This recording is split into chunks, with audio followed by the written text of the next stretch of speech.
ආයිබෝවන් අද අපි මේ කතා කරන්න යන්නේ ක්‍රෝධය, ඒ කියන්නේ කේන්තිය. මේක පාලනය කරගන්න එක ගැන. බෞද්ධ ඉගැන්වීම් වල එන විදිහට. ඒකින් අරමුණ තමයි කේන්තිය ගැන බෞද්ධ අදහස් මොනවද? ඒ වගේම ඒක නවත්ත ගන්න, කළමනාකරණය කරගන්න ක්‍රම මොනවද කියලා බලන එක.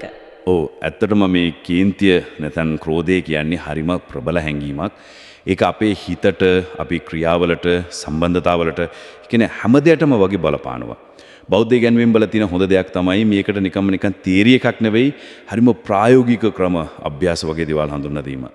දේශනාවේ හරි පැහැදිලිව කියන දෙයක් තමයි මේ වෛරය කියන එක පිටින් එනවට වඩා ඒක තමන්ගේම හිතේ හැදිලා මුලින්ම තමන්වම දවනවලු. හරියට ගින්නක් වගේ. ඒ කියන්නේ කේන්තියේ පළවෙනි ගොදුර අපිමයි. ඒක හරිම වැදගත් කාරණයක්. දේශනාවේ කියවෙන විදිහට මේ ක්‍රෝධය හිතේ තියන් ඉන්නේටි ප්‍රතිපාක බරපතලයි. එකක් තමයි මේක දුකට, මානසික පීඩනයට ලොකු හේතුවක් වෙනවා. අනික අකුසල කර්ම එකතු වෙනවා. දිගකාලිනව බැලුවම සසර දුකට මේක හේතුවක්. ඒ විතරක් නෙවෙයිනේ අපේ සම්බන්ධතා හැම බින්දෙනවා. ඉතින් දේශනාවෙන් කියන් හදන්නේ වෛරය තියාගෙන ඉඳලා අපි වැඩියම රිද්ද ගන්නේ අනුන්ටත් වඩා අපිටමයි කියන එක. එතකොට ඇයි මේ වගේ අහිතකර දෙයක් මේ කේන්තිය අපේ හිතවල හැදෙන්නේ? දේශනාවේ හේතු කිපයක් ගැන කියනවා නේද? විශේෂයෙන්ම උපාදානය, ඒ කියන්නේ අල්ලගෙන ඉන්න එක, අත්හරින්න බැරිකම, මානය, අර මම කියන හැඟීම, අර බලාපොරොත්තු කඩවීම් වගේ දේවල් එක්කත් සම්බන්ධයි කියලා කියනවා.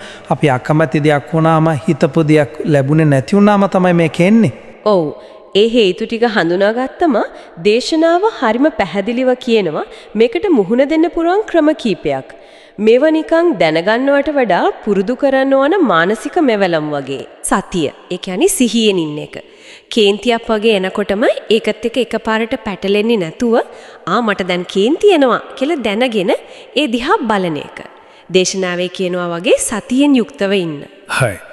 දෙවෙනි එක තමයි මෛත්‍රී භාවනාව. තමන්ට අනිත් අයට විශේෂයෙන්ම අර කේන්ති ඇති කරපු කෙනාටත් හිතින් මෙත් වඩන එක. අර මාගේ වෛර නැති දේවා, අනිත් අයගේ වෛර නැතිවා වගේ සිතුවිලි වලින් ද්වේෂය අඩු කරන එක. ඒ වගේම අනිත්‍යතාවය ගැන හිතන එකත් ප්‍රබල ක්‍රමයක් කියලා කියනවා. මේ කේන්තිය කියන එකත් අනිත් හැමදීම වගේ ස්ථිර නෑ. හැමතිස්සම වෙනස්වම කියන ඇත්ත තේරුම් ගන්න එක. සියල්ල අනිත්‍යයි කියලා දකිනකොට අර හැඟීමට තියෙන ග්‍රහණය ටිකක් බුරුල් වෙනවා. ඒක ඇත්ත.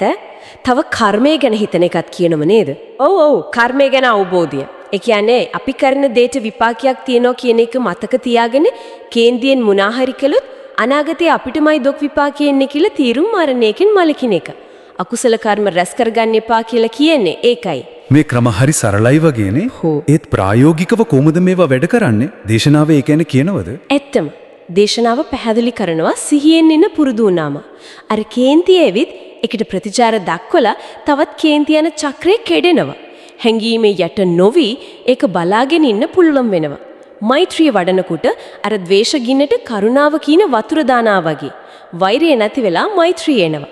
අනිත්‍යතාවය මෙනෙහි කරන්දි අර තදින් අල්ලන් ඉන්න හැංගීමේ සැර අඩු වෙනවා. ඒකේ බර අඩු වෙනවා. මේ හැම දෙයකින්ම වෙන්නේ අන්තිමට දේශනාවේ කියනවා වගේ තමන්ගේ හිත ආරක්ෂා කර ගැනීම. මේකෙන් තමයි මානසික සැනසීම, ශාන්තිය ලැබෙන්නේ. ඒක හරිම පැහැදිලි. දේශනාවේ තව දෙයක් කියනවා ප්‍රශ්නයක් ආවම අනිත් අයට බනින්නේ නැතුව තමන්ගේ හිත දිහාම බලන්න කියලා. තමන් දෙස බලන්න, තමන්ගේ හිත දෙස බලන්න වගේ යෙදුම් වලින් එක කියන්නේ. ඒ වගේම යහපත් ගුණධර්ම අර කුසල් දහම් වඩන එකනොත් කේන්ති අඩු කරගන්න පුළුවන්ලු. හරියටම හරි. සැනසීම කියන එක එන්නේ පිටින් නෙවෙයි, ඇතුළෙන්මයි. ඒකට ඕන වෙන්නේ අර දේශනාවේ කියන යෝනිසෝ මනසිකාරය. ඒ කියන්නේ නුවණින් කල්පනා කරන එක. කාරණාවල හේතු කළ බලලා හරියට හිතන්න පුරුදු වෙන එක. මේ වගේ හොඳ මානසික තත්ත්වයන් පුරුදු කරනකොට තමයි අර කේන්තිය වගේ අකුසල් වලට හිතේ තියෙන ඉඩ අඩු වෙන්නේ. ඒවනම් මේ සාකච්ඡාවෙන් අපිට ගන්න පුළුවන් ප්‍රධාන අදහස තමයි කේන්තිය කියන එක ස්වභාවික වුණත් ඒක හරිම අහිතකරයි. දුක ගේනවා. නමුත් බෞද්ධ ගැන්වීම් වලින් අපිට ලැබෙනවා හරිම ප්‍රායෝගික මානසික මෙවලන් ටිකක්. සිහිය, මෛත්‍රිය, අනිත්‍ය දැක්ම, කර්මය ගැන හිතන එක, නුවණින් මෙනෙහි කිරීම. මේවා පුරුදු කරන එක පෞද්ගලික සැනසීමට, ජීවිතේ හොඳින් තියාගන්න ගොඩක් වැදගත් වෙනවා. අවසාන වශයෙන් හිතන්න දෙයක් විදියට මේ දේශනාවේන කරුණු වලින් එකක් හරි අරගෙන පොඩ්ඩක් එදිනෙදා ජීවිතේ පාවිච්චි කරලා බලන්න පුළුවන්.